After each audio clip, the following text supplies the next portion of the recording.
All right, so here's a question about a translation of a triangle, and has 3 points.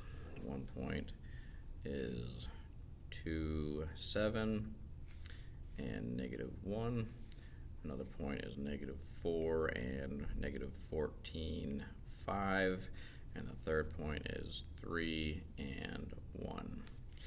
And we know that a translation or algebraic expression starts with x comma y with an arrow, and then what happens to both the x and the y coordinate. So the x is going to be x plus 2, and then the y doesn't change. It's going to be x plus 0. So that's our algebraic expression. Right, so our new points are going to be derived from this algebraic expression, saying that our x is going to be added 2 to our x, and then our y is going to be just added 0 to our y. So our y's aren't going to change. So this point for our new coordinates is just going to be the old y's, -14 and 5 and 1. Now, we're going to add 2 to each x coordinate. We'll save that one for last because it's the toughest. All right, so this is going to be -4 plus 2, which is -2. This will be 5 plus 3, which is 3 plus 2, which is 5. Now we have this 2/7. So let's write 2 in the form of sevenths. So 7 times 2 is 14. So 14/7 is 2, just written in sevenths, because 14 divided by 7 is 2. Let's add 2 to that. That is 16/7. So this is going to be 16/7. So that's how you do that one. Okay.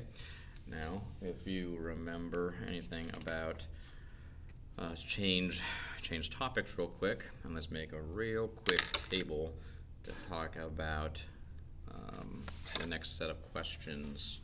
Okay, we're going to talk about measures of angles and line segment measures of line segments, and talk about congruency and similarity. Okay, so if in congruence the measures of angles are the same, and in similarities the measures of angles are the same. Okay, in congruence the measure of line segments are the same, and in similarity and similar figures the line segments are different, but they're proportional. In fact, they vary by a scale factor or some like proportion, x equals z over some question mark or whatever. Okay, so that is some things here, right? So we can answer this with the next couple with this, with that understanding. So transformations that preserve angle measure, right? So that is all of them. Everything preserves angle measure. Everything, both similarities and congruency, right? They all, rigid transformations and dilations, preserve congruence, preserve angle measures. Okay, so then we have what transformations just preserve distance. Dilations make things bigger or smaller. That means anything except a dilation makes things bigger or smaller. Okay, moving on to this one here. Okay, this one here, we have 3 transformations. We have the original here, then we have, this is the original. Then we have our first transformation from the original, then our second transformation from the first transformation, then our third transformation from the second transformation. And we have to figure out from these what happened to get from 0 to 1, from 1 to 2, and then from 2 to 3. All right, so we look at what's going on here. So from 0 to 1, ask yourself a couple things. We'll just look at all of these at first. First, you see, did any of them grow or shrink? Did a dilation happen? Nope, so we can stop asking that question. Or no dilations, so they don't even mention dilations in here, so we can, don't even ask that question anymore. All right, 2, did a change in orientation happen? All right, so change in orientation is like, here's my object. Did it point a different direction? Right, it's pointing this way right now, and then now it's pointing this way. That's a change in orientation, and that symbols something other than a translation. So a rotation is pretty common, and then a reflection could also result in a change of orientation.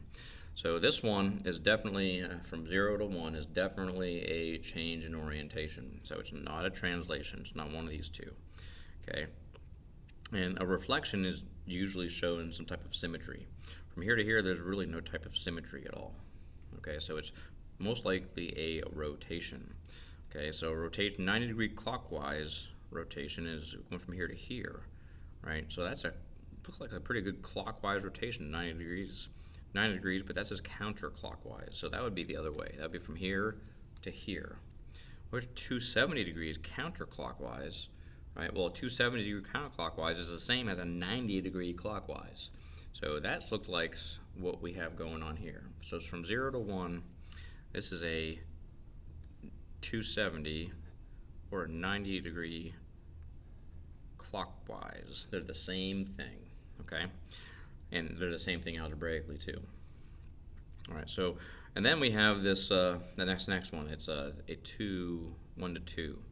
And they are pointing in the same direction.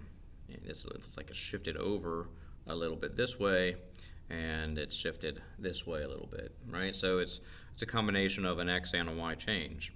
So it's just, we have two translations. We have this one here, and we have this one here. So which one is it? Okay, well, let's pick a point and look at how it changed. This is our final, and this is our initial. And the delta equals final minus initial, right? So our final, let's look at B, right? Our initial B, it looks like it's 4, right? And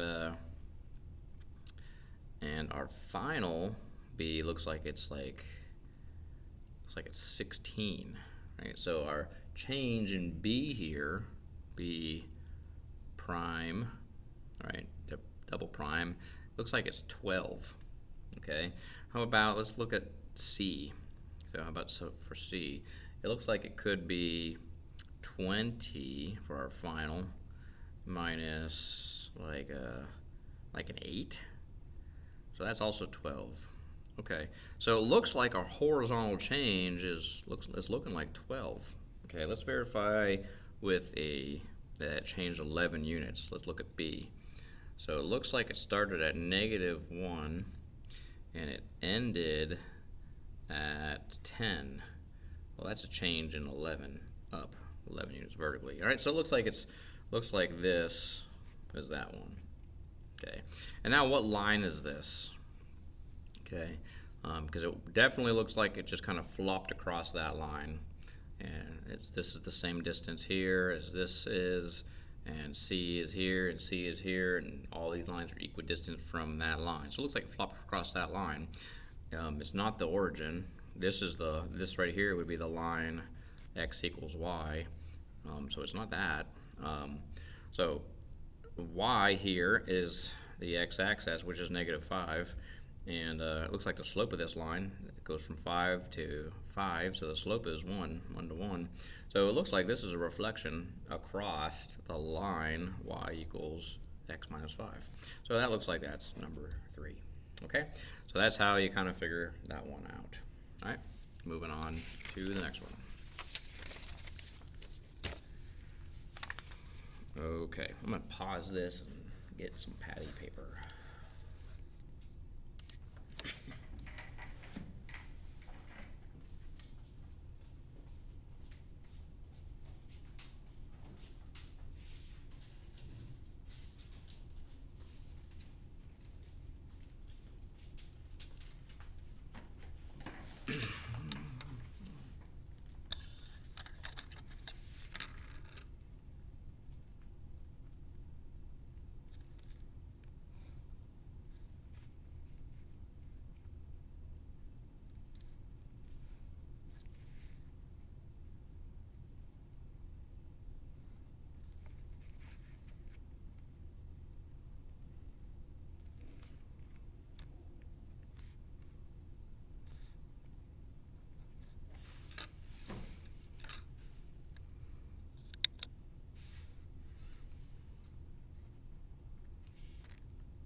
Oh, I didn't pause it. Oops.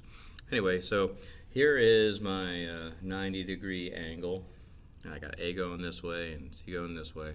So if you can see that I go from here to here, I'll go a 90-degree turn this way, and B is my point of rotation.